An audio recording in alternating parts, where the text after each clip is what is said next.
All right. Welcome back, everybody, to the True Assassins podcast. I'm Adrian Smith, And I'm Julia Jones. and we are back with another deep dive. Julia, I'm excited for this one. We are headed to an unexpected place for a story like this. Definitely. Not your usual setting.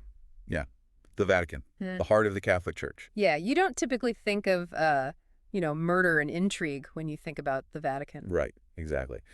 But today, that's exactly where we're going. We're talking about a pope who, well, let's just say he's got a dark side. That's putting it mildly. This is a story about power, corruption, and a pope who's willing to do whatever it takes to clean up the church. Even if that means taking matters into his own hands. Exactly. So, are you ready to dive into this twisted tale? Absolutely. Let's get into it. Okay, so we're talking about Pope Benedict, right? Yeah. This guy is supposed to be the ultimate symbol of righteousness, the shepherd of his flock, the whole 9 yards. Right. But behind that facade, he's got a secret. Benedict is eliminating corrupt cardinals within the Vatican. And he's making their deaths look like natural causes. Heart attacks, strokes, that sort of thing. Genius. And terrifying. I mean, talk about a wolf in sheep's clothing. Absolutely. It's a classic case of someone in a position of power taking justice into their own hands. But here's the thing.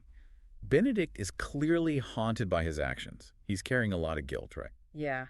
I mean, imagine the psychological toll that would take. He's a man of faith, but he's also a cold-blooded killer. So he's wrestling with this internal conflict. And he decides to seek solace in the one place he thinks he can find it, the confessional. And not just any confessional.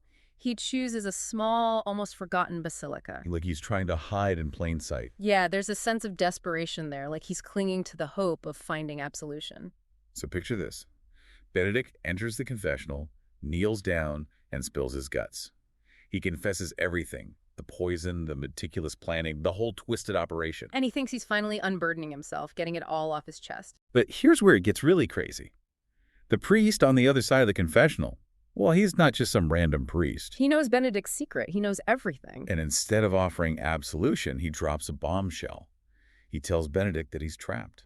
Talk about a nightmare scenario. Can you imagine that moment of realization for Benedict? But this is the Pope, the leader of the Catholic Church. He's used to having ultimate power, and now he's being manipulated, controlled. And his enemies are poised to expose him, to bring the whole Vatican crashing down. Think about the implications of that. If Benedict's crimes were made public, it would be a scandal of epic proportions. Right. It would shake the foundations of the church, destroy his legacy, everything. So what does he do?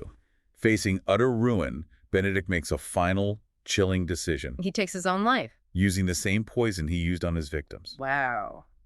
That's, It's a dark ending. It really is. Yeah. It makes you question his motivations, right? Was it an act of defiance? Was he trying to escape judgment? Or maybe even a twisted form of penance? It's hard to say for sure, but it's clear that Benedict was a deeply complex figure, a man who is both righteous and ruthless. Yeah, and that's what makes this story so compelling. It's a reminder that even those in positions of power are capable of great darkness. Absolutely. And that sometimes the line between good and evil can be very blurry. So there you have it. The story of a pope turned assassin and the chilling consequences of his actions. What do you think, Julia? Does Benedict's story change your view of the Vatican? Well, I think it definitely makes you realize that no institution is immune to corruption, and that power can be a dangerous thing no matter who wields it. And what about you listeners out there? How far would you go to fight for what you believe in? Would you cross that line to darkness?